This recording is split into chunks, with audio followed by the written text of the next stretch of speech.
आई दूसरा प्रस्तुति लेकर हमने हाजिर बनी तो खाटी भोजपुरिया लाइव के माध्यम से गाना में पत्नी के एगो पति के बाहर हाला के विरह के वेदना बा। पत्नी बोलो तारी भाई बाहर ऐसा कौन गुण पा गए बड़ा केकरा में कि घर छोड़ के बाहर रहता नहीं रहुआ हम के यहाँ गाँव में आपके बड़ी याद आवता। यह वर्णन बा गाना में आई आनंद लिहल जाओ। ए सैया जी याद आवेला तो दिनवा में रतिया में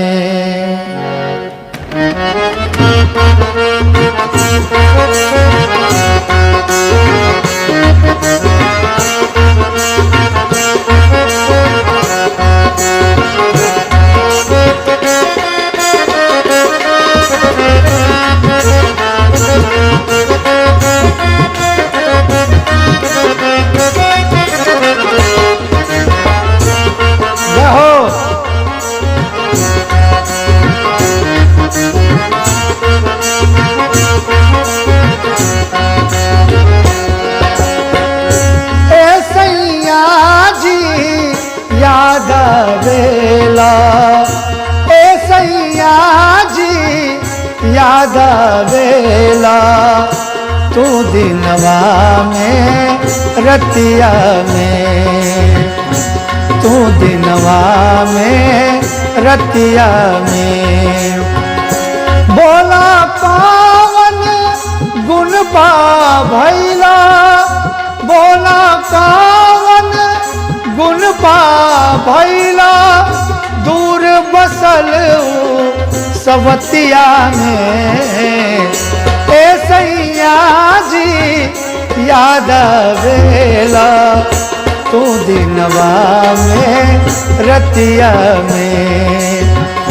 तू दिनवा में रतिया में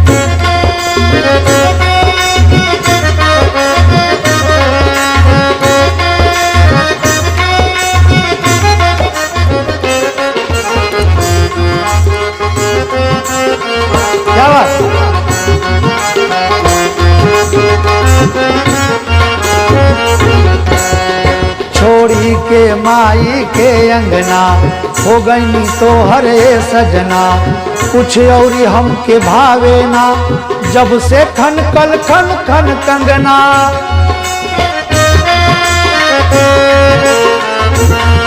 छोड़ी के माई के अंगना हो गई तो हरे सजना कुछ और हमके भावे ना जब से खन कल खन खन कंगना बैरी हुक उठावे रही रही बैरी हुक उठावे रही रही बेधे हरदम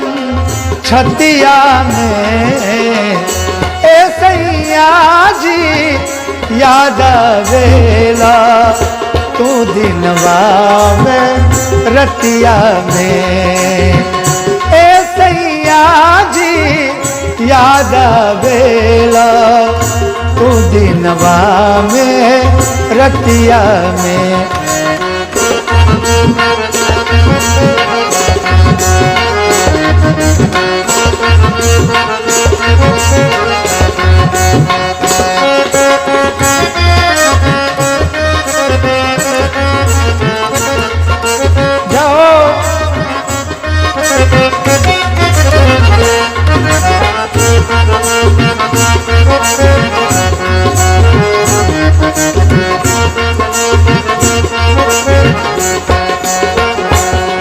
कागा तो के उचराई ले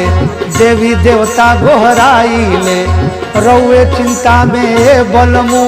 भर पेट कबो न खाई ले